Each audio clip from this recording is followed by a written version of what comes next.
Hello, Ally. One of my favorite people on this earth. Hi. Hi. Hey, everyone. I would take full blame for why we are 10 minutes behind. Can I just start there?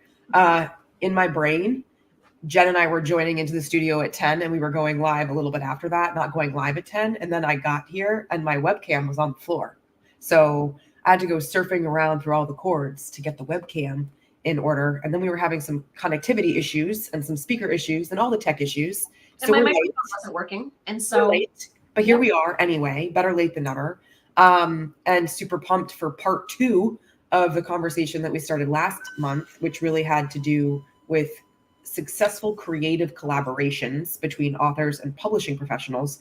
And today we're following up with that in terms of like finding the right person for you, kind of what to look for and what to look out for. So like two sides of the same coin.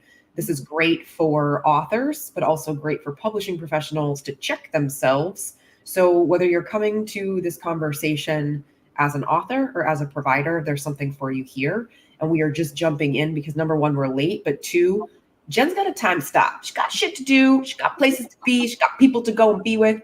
So we're jumping in with both feet. If you are here live, I know some of you were really excited about joining us last week. And then we were like, hey, peace. We got to do this next week. Hopefully some of you are here live. If you're here live, please let us know in the comments. We want to make sure that we address any questions you have or any interesting angles or positions that you want us to kind of like, follow down that rabbit hole. Jen, how are you now that I've talked for 5 minutes? I am delightful, and it's only been 2, so you're fine. You're fine. Yes, and we had to reschedule last week because I was sick, and now you're about to be sick, and we're not even. I can't even blame me on you because we don't even live in the same state. So it's just that season. I feel like it doesn't matter. Like it's unseasonably warm, at least in New England. I don't want to speak for Vermont, but it's like going to be 81 on Halloween, for example. That's not okay. It's not really how it should be. And yet I still think that the season is like, you know what, time to get sick, regardless of what the weather is actually doing. Yeah. Well, we've here in Vermont have had kind of like this weird, like the beginning of last week, it was like in the 40s and completely rainy. Then it peaked back up to like high 60s and 70s and sunny. And then it's peaked back down. And then next week we're getting another high again around Halloween, which is going to be like 64, which for us is pretty warm. Yeah. I remember Halloween's growing up where it was snowing and we like, you could hardly make out our costumes because we were so bundled up that it was like, it was just a bunch of kids in ski pants asking for candy. Yeah. I remember, I don't know how old Cameron was, but I want to say like maybe 6. And it was like sleeting and miserable and just wet, heavy sleet going trick-or-treating. And that was a little bit miserable. So I guess it's not, but he's 16 now. So that was at least like 11 years ago. Yeah. But 81 on Halloween just seems, I don't know, just doesn't seem okay. But at any rate, we're here today, not at our usual day or time, but here we are doing our thing.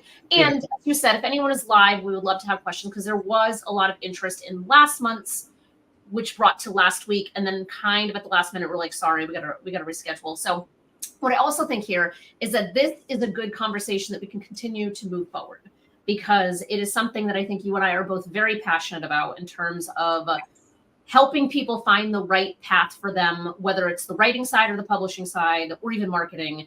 But then beyond that, also educating, like you said, kind of both sides, both other publishers potentially or service providers as well as authors. So I think that this could be, we could have 12 different months of conversation around this. So if anyone's, their interest is piqued either watching live or even in a replay, let us know because this is something that we have no shortage of words to share about. Yeah.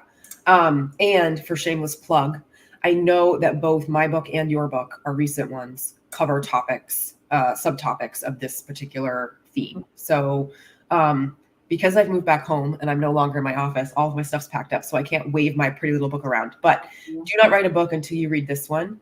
What I want to highlight there is that we have 2 or 3 chapters in the back of that book that are specifically about when to call in professionals, as well as appendices that have questions you should ask those professionals and who the heck all these professionals on the path even are, because there are so many people who work in the book space, and it's not a one size fits all. We don't all do all the things, right? So you need to understand the difference between your typesetter and your line editor and your proofreader, and that those are three individual people, likely all doing their own thing and staying in their own lane and not like cross-pollinating.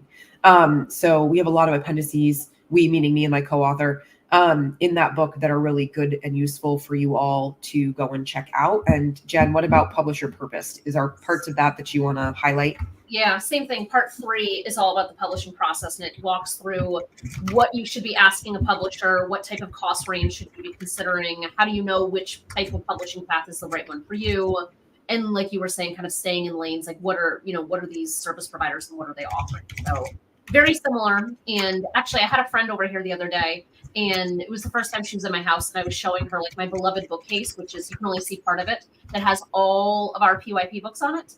And the only book that is not a PYP book, you can see it right over here, is Do Not Write a Book Until You Read This One. So your book just is randomly the only non-PYP book in my shelf happens to be yours. She's like, oh my God, what a great title. I'm like, I know, but I had nothing to do with it. I had nothing to do with it. It's not mine. It's not, I'm not taking any credit for this one, but I do love it. You continue to be sisters. That's because their books, they're total fraternal twins.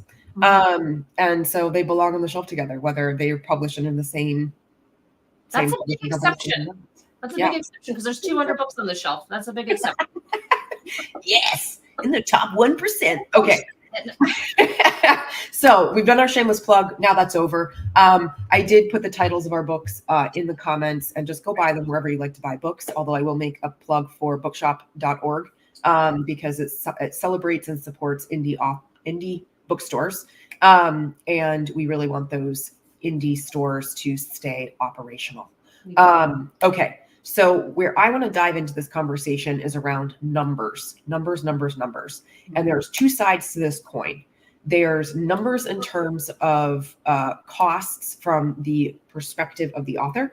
And then there's numbers from the perspective of costs and word count from the perspective of the publishing service provider. Now, when I say publishing service provider, this means anybody in the publishing space. I am not necessarily specifically meaning a publisher.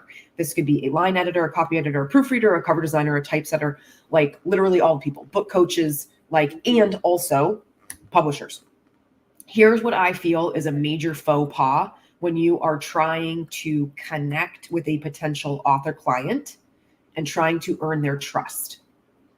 When you start the conversation with, what is your word count and what is your budget? I want to hit like a button that links to your chair and the floor drops out from beneath you and you land in a tank of ice cold water. Bye. Please don't start there. Okay. I understand as a provider why word count and budget are important, and they will need to be answered eventually. But when you ask that up front, what it signals to your author client is that you care more about money and word count and time than you care about what it is that they're trying to say and what they're trying to do. It makes it extremely transactional right out of the gate. And at least the people I'm working with, they want people to give a shit about their project. They are looking for an invested partner who cares about what they're doing or what they're trying to do with their book. So when you lead the conversation that way, you're giving them a very big signal as to what you're about. Now, that might not be true. You might actually really value the other things.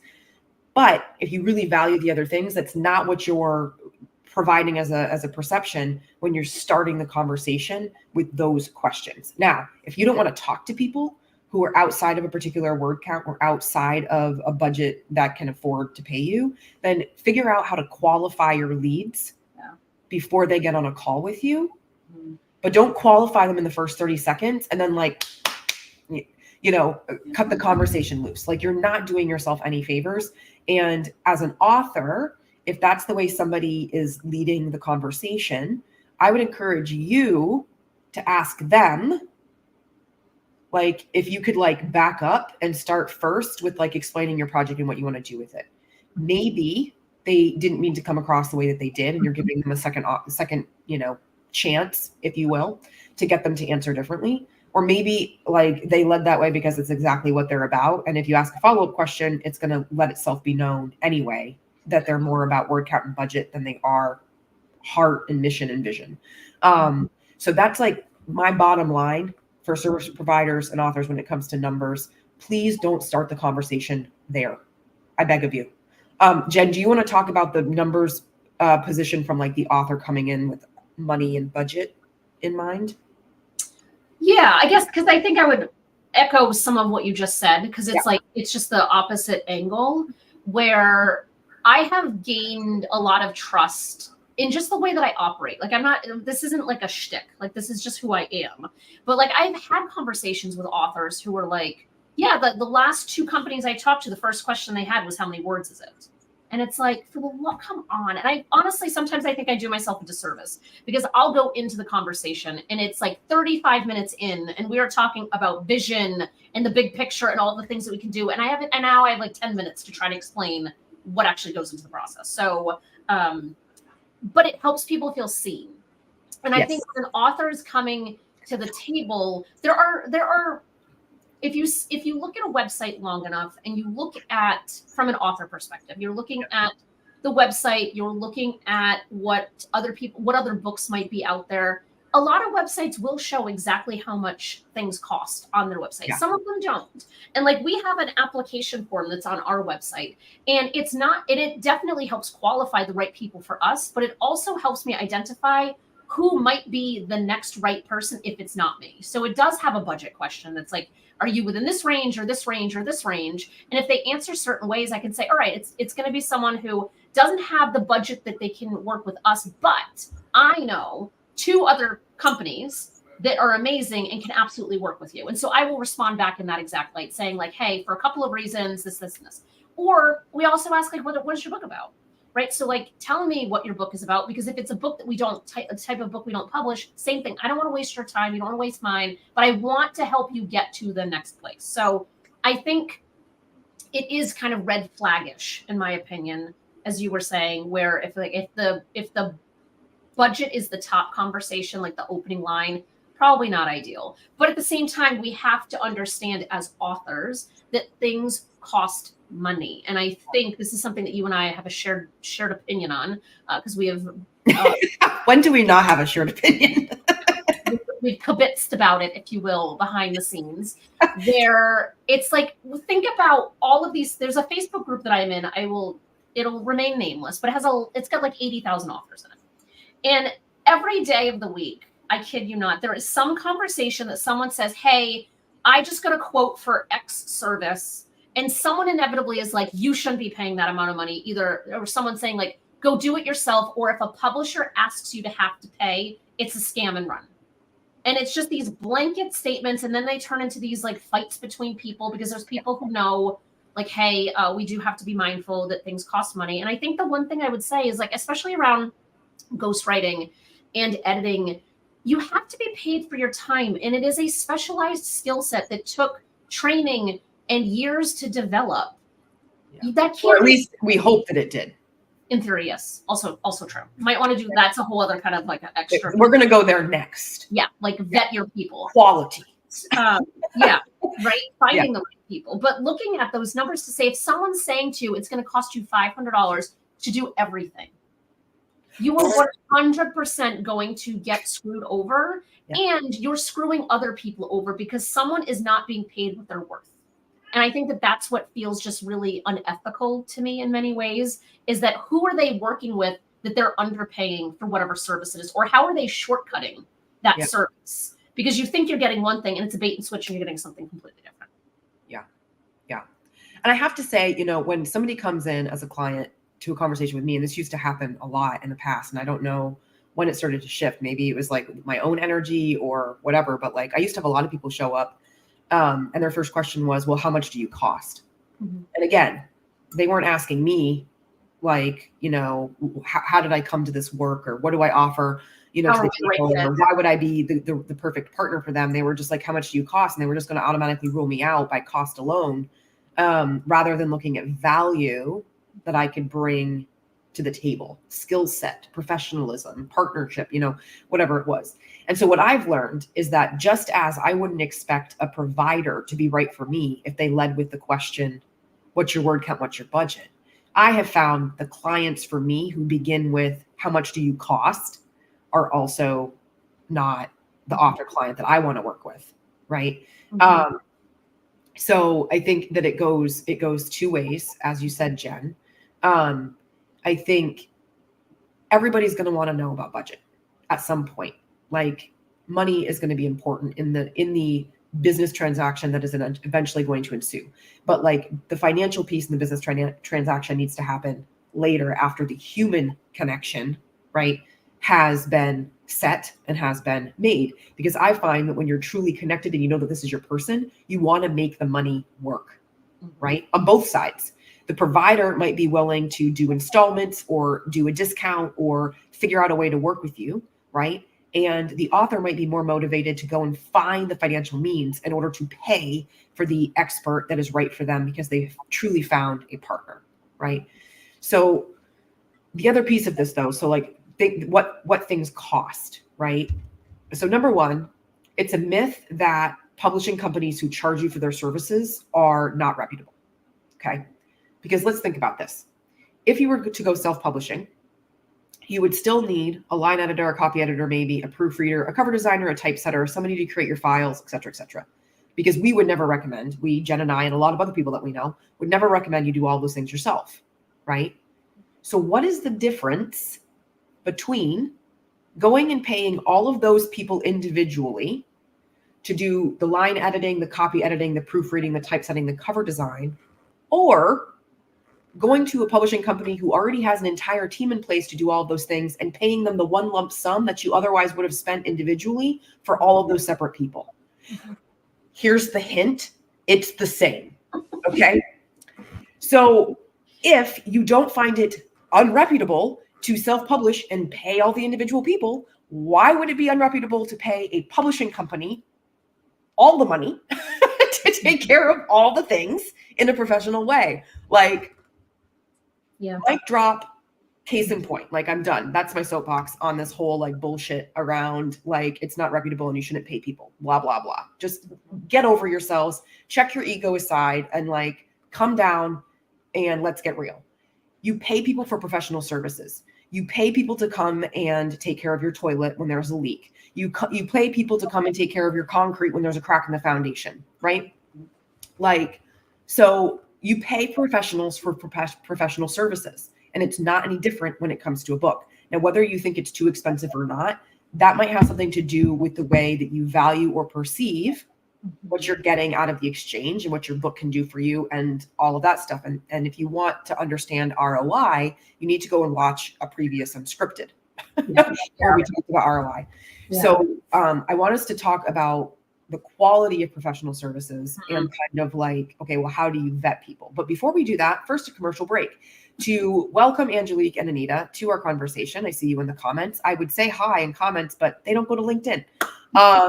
And to answer some questions that you pose to ensure that we get to these before we run out of time. So first question, I have a client who needs her book formatted and uploaded. How long would this take me? She has uploaded to KDP in the past, but is IncomeSpark a good option for her? What aggregator do you recommend? Okay. First piece of this, is IncomeSpark a good option? Yes, if this author would like worldwide distribution and for the book to not only be found on Amazon. Jen, agree? Expand? Anything? I'm going to expand. So if you go to Google and search IncomeSpark versus KDP, there's plenty of comparisons. And on the surface, it looks like they're a pretty fair comparison. There are definitely pros and cons to both. IncomeSpark is definitely better for a global, more expanded distribution. When you are in KDP, it will give you a little checkbox that says, do you like it? It says basically expanded distribution.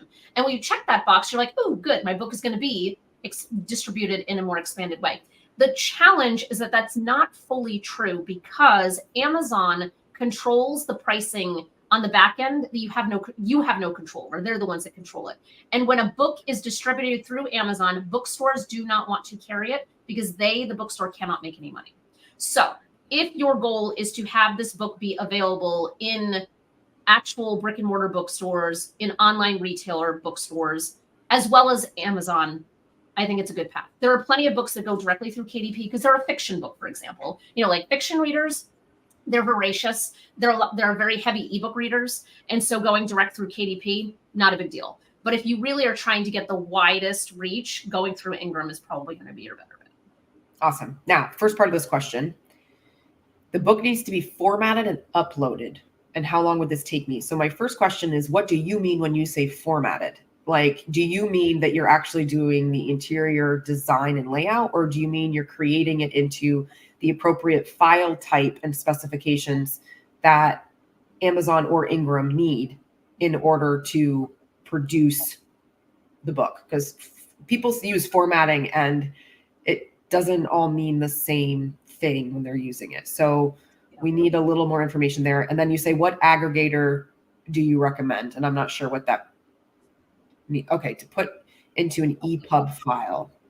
Oh, interesting. So you're saying how long would it take? If it's EPUB, depending on what source is the book starting in? Because if you have it in an InDesign file, for example, there is a file export as an EPUB option. So uploadable file only, no design. Okay. So she's getting the file ready to be uploaded. Okay, and you need it to be EPUB. Okay, so Jen, your answer is probably the same, right? If it's an InDesign file type to begin with, you can export it as an EPUB file. But it's not designed, so it probably would never be an InDesign to begin with. It's probably in a Word document. There is a program called Vellum. It's like VELLUM. Yeah, I don't know what the licensing fee is for that, but you can absolutely put it in Vellum and have it exported into an EPUB file.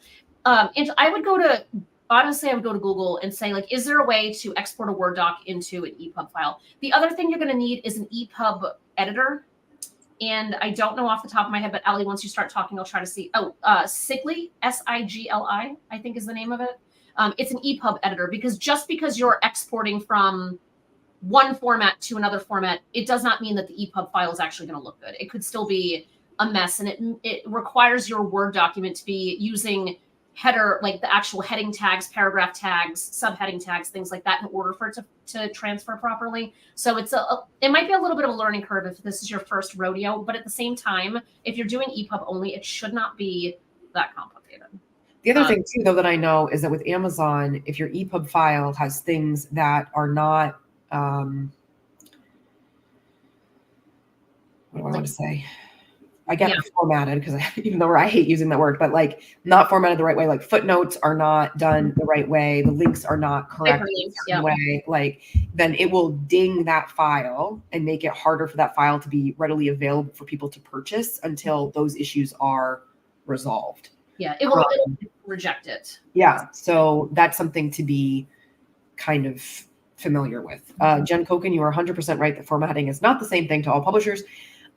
Which is why we want to vet people as much as possible. Okay, Angelique, you had another question about publishing rights, but it just says publishing rights ? So if you can give us a little bit more on that. I think it goes back to when we were talking about, when you were talking about hiring a publisher versus hiring independent services. When you're self-publishing, sometimes, yes, there's some kind of right situation with hiring a publisher. I feel like most hybrid publishers in particular, which is what PYP is, most hybrid publishers are not maintaining your rights. I always describe it as we're licensing the right to be your publisher. But at the end of the day, you can do whatever it is that you please. And most hybrids, in my experience, operate that way. But of course, you always want to look at the fine print. Yeah, fine print is really important. I remember with a client, we looked into one hybrid publisher, and what became clear is that they were, like, the intellectual property still belonged to the author, but if the author had signed with them, they were kind of like requiring so many years that they were going to have the book on their site or something. But then after that year, after those years were up, the client would then have to renew the visibility of that book with them. I don't know. It was kind of an oddity. I hadn't seen other publishers exactly do it that way. There's this point only being that you want to look at the fine print in your contract, read it word for word, and ask any question that comes to mind to ensure that you understand what you're signing into. I would say the question here about vanity press, sometimes they keep the rights. Yes, vanity presses are not hybrid publishers. That is like one of the big things that need to be identified. So when we were talking earlier, saying like if someone's saying it's going to cost you $500 to publish a book, a vanity press is going to make that type of statement, because a vanity press does not care about quality. They don't care about the editing process. You are lucky if you get a proofread. They are throwing it into whatever formatting template that they might have. And so vanity presses are incredibly predatory. They are designed that way on purpose, because they will say it's going to cost $500 to publish the book. And you're like, oh my God, this is amazing. I got quotes for 10,000. I got quotes for 20,000. And you feel like you're getting a good deal. But when you don't look at the contract, what the contract is also saying is that you now have to order 1,000 copies of that book or 2,000 copies of that book before they will allow the book to be live and available for readers. And what does that mean? You now have to spend $10 a book approximately. And now that 500 is actually 20,500 that you thought you were avoiding. So you're paying the same amount somehow, unless you have the skill set to do one of these areas of the process. And I don't really think someone should be both the editor and the typesetter and the designer. Like most of us don't have that skill set to be able to do all of the things. Right. I mean, the other thing too is like cover design can cost $500.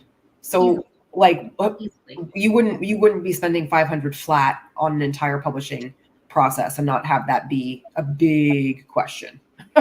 You know, here's where I think it's really important. Like there's a little bit of intuition and gut checking that needs to come into play when people are searching for publishing professionals. You know, what does their website look like? I know that websites aren't everything, but like, are they super, super vague? Why are they vague? Is there something that they're not willing to share and be transparent about? Could be that they're just new to the industry, right? And just getting started. Also could mean that they're shady as shit. Who knows? But you gotta like trust your gut, right? You want to be able to see representations of their work. You want to be able to see client testimonials, or at least ask for them and receive those, right? You want to be able to know that when you're in a conversation with them, that they talk with authority as though they know what they're talking about, right? Now, again, somebody can talk like they know what they're talking about and then provide a really crappy service. That's possible. So do you get that icky, like used car salesman feel or vibe when you're talking to them? Like they're talking a big talk, but something's not jiving. That's where getting those portfolio pieces or asking for testimonials or that kind of thing, or talking to clients that have worked with them is going to be important, right? You know, look at titles that they've published if they're a publisher, right? And if you can get your hands on a couple at like an economical rate, like, you know, check out the quality. Do they look like a finely done final product? What do you think about their cover design? Are there errors inside? Like, is the interior design and layout look like crap? You know, there are ways for each person along the process to showcase what they are capable of so that you can vet quality. And it's not a rude question to ask, how many years have you been doing this, or what kind of experience do you bring to the table? Now, for providers who are just getting started or who are self-taught, okay, so you haven't gone and gotten your BA, your MFA, or whatever in these spaces, and you've organically arrived to this place. Well, how did you organically arrive to this place? Okay. And what experience do you have over a period of time to show that you know what you're doing? Right. You know, people don't have to go and get an undergraduate degree in writing to eventually go and maybe get a certification in editing. Right. And you don't necessarily need certifications for all the things in the space, but you need something that indicates that these people have a sense of what they're doing, what they're talking about, like that they know the space, right? If you're new, okay, admit that you're new. Don't try to hide it. Don't try to lie about it. You know, say, I'm new to this space, but I'm really passionate about your project. Consider offering a better rate. Consider offering multiple revision rounds to get it right. Like, do something to earn their trust. Know, like, trust is still a really big piece of this. And I think that when you are the right person matched with the right person, they're willing to give you a shot and give you a chance. So I don't want to like shoot new providers in the foot by saying, you got to be able to prove yourself in all these ways and jump through all these hoops. But also don't lie about how early on you might be in your experience, right? Because we all have to start somewhere, right? Like we all started somewhere. Like at one point in time, like we're almost 10 years in at this point, but you know, like at one point there was our first book and it was the conversation of like, listen, I've done it for myself. I don't know how it's going to be doing it for someone else. So like, let's mutually take a chance on each other. Yeah. And I think that most people will appreciate that because you will attract the right person that's like, you know what? That's really awesome that, you know, that Anita is doing this thing. Like I'm willing to go in and take a chance together with her. Right. Like, so I think that that's really important to think about because we don't want to just say like, if someone hasn't been in business for a certain period of time that they're inherently bad. Like we certainly don't want that message to come across either, but we want transparency from both sides. And I think that's completely reasonable and people appreciate it. Yeah. Well, transparency leads to trust, right? Like when you're willing to admit that you don't know something or that you're not experienced in something, then it takes a lot of vulnerability and a lot of courage to say, you know what, actually, I'm not the expert yet. I'm working on it. Right. And I'll find the answer for you, which will help me become more of that expert. Right. And like for newbie providers, go and surround yourself with the people who have been around a bit and learn from them. Have a conversation. Like there are those of us in the space who will jump on a call and try to mentor and educate as we can. Right. So like, don't go it alone. Like we want you to be one of the better providers. Like I would far rather a new, inexperienced provider whose heart is in the right place than a money grabbing transactional prick who knows what they're doing. Quite frankly. Yeah. Right. And I would much prefer to mentor those people. I've mentored a lot of people over the years and I will always get on a call, especially if it's somebody that wants to do something similar. Even if it's someone who wants to serve the same people, I will have that conversation because there's still more than any one of us can handle, any one of our companies can handle. And so the more genuine and sincere people trying to do right by authors in this space, the better it is for everybody. Because I feel like Ally, you and I feel like orbit in the same type of publishing circles. So we like show up on the same types of group calls and things like that. And those circles are filled with genuine, authentic people who are trying to do right. But we are still completely drowned out by the nonsense of the predatory side of things and the vanity side of things, because they're the ones that have the big marketing budgets and they're throwing all the sponsored ads everywhere. So like, it's another thing. And it's not to say, because we've done sponsored ads in the past. So it's not to say that sponsored ads are bad necessarily, but you do want to look when you're going to Google and say, how do I publish a book? Or I'm looking for the right publisher, whatever the question may be. Really looking through those sponsored ads and kind of trying to find, like, skip past them and go to who is the top listing. And sometimes it's the same, sometimes it's not, but like not just kind of default going, because that I think is how so many people get screwed over by these really shitty companies because they're sponsoring ads at in huge volume. Yeah. So that's your first entry point. You don't know that people like us exist, that we can actually operate with integrity. Yeah. And just because somebody has a sponsored ad doesn't necessarily always equate to the fact that like they're running a booming business and they're super successful. It means that they have the money to run a sponsored ad. Like that's it, you know? So I think it's understanding that as well. I think the other thing that's really important here as both, okay, again, two sides of the same coin, author and provider. Authors don't necessarily go with the first person that presents themselves. Okay. Yes. Comparison shop. Now, I definitely have people who've gotten on calls with me and they just know that I'm their person, but chances are they have been looking or kind of searching for a while and like feeling their way around before they like jump on the call with me. And they're like, you're it. Okay. So do some comparison shopping, do that gut check, ask all the questions, collect as much information as you can. Right. But then providers, don't just try to land the sale. Don't just try to close the deal. Okay. Like encourage your people to go and comparison shop. If you are right for them, they will come back. Okay. And if you're not right for them, then you might have also dodged a bullet yourself. All right. But you encouraging them to comparison shop because you are so confident about what you do and you stand by your process and your output, you don't need to just land the plane as fast as possible, right? Be the guide, right? Be a guide for them. let them go out and comparison shop. You can even tell people who to go and comparison shop to if you're bold enough, you know. And I know that sounds really like counterintuitive and antithetical to like, you know, running a business, but it's running a business of alignment and intention. And it's giving people what they're looking for, which is being seen and heard and valued. And when you can show that you value them enough that you know you're not the only game in town, and that you want to work with people who are right for them as much as they want to find the right person to work with, you saying to them, go shop around, puts you in a position of integrity beyond a lot of other people who aren't saying that shit.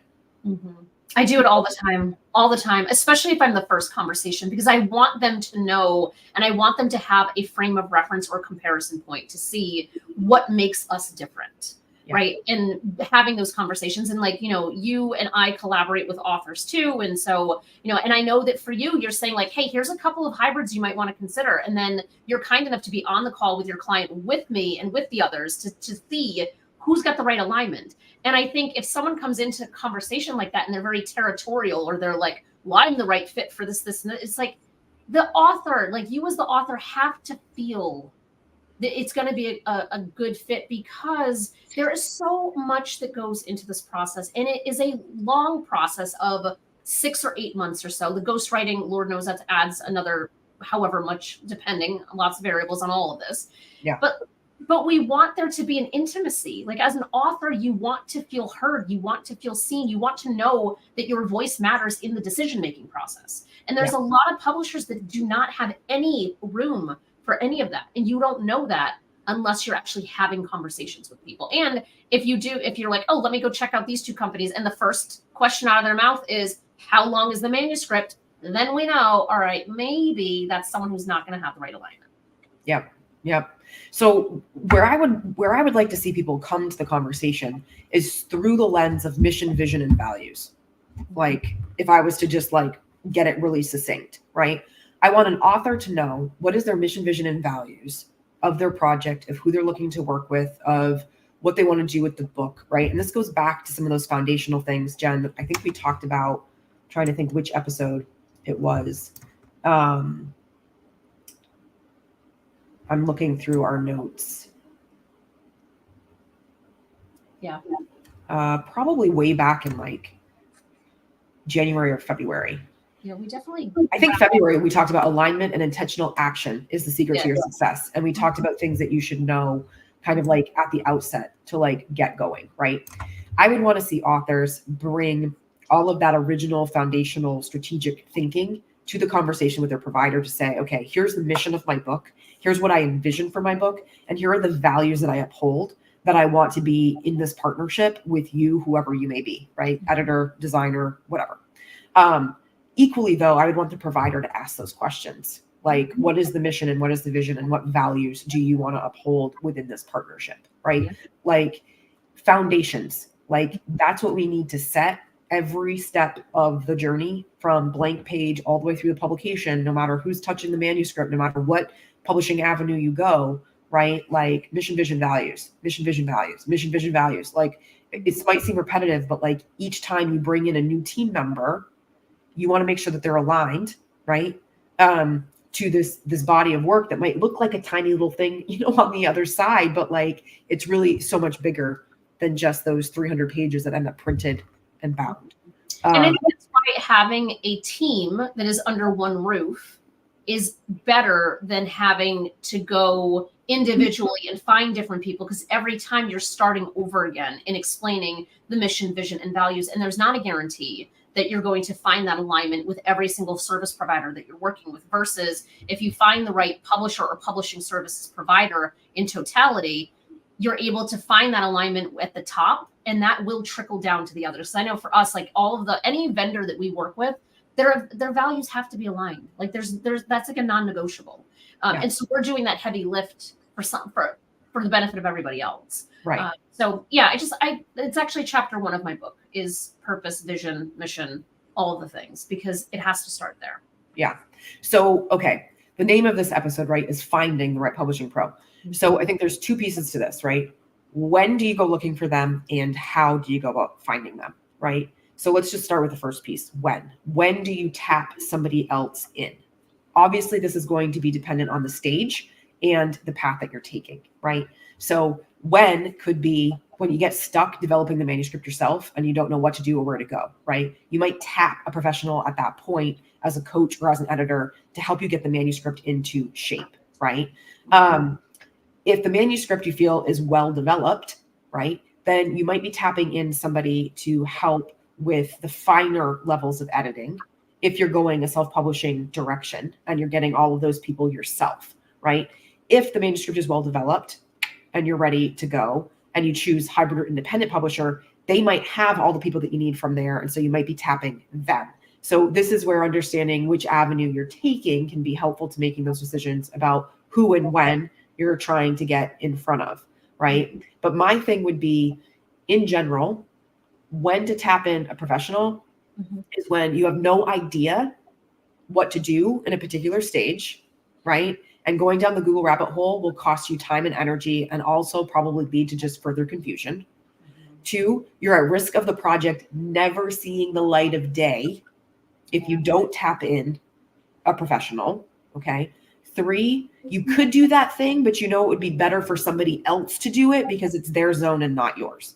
Jen, anything to add to that in terms of when to tap someone? I'm just sitting here laughing, like in my mind, because I'm like, you were literally, as usual, saying it almost verbatim to how I would say it. Like, almost verbatim. Shocking, once again. I feel like, to me, everything you just said, and just knowing, like having a plan lined up before you actually need the plan. And I will also, I'm going to throw this out for me. I'm going to say it for on both of our behalf. But like, if you're watching this or any of our past and you're like, I don't know where to start, just contact either of us, right? Like we will help you find the right path to start. Because like we're focusing on different aspects of this process, right? Like you're the writing side, I'm the publishing side, but we both have a vested interest in all angles of this industry. So if you have somebody like us, which in this case, like those of you who are here, you have us.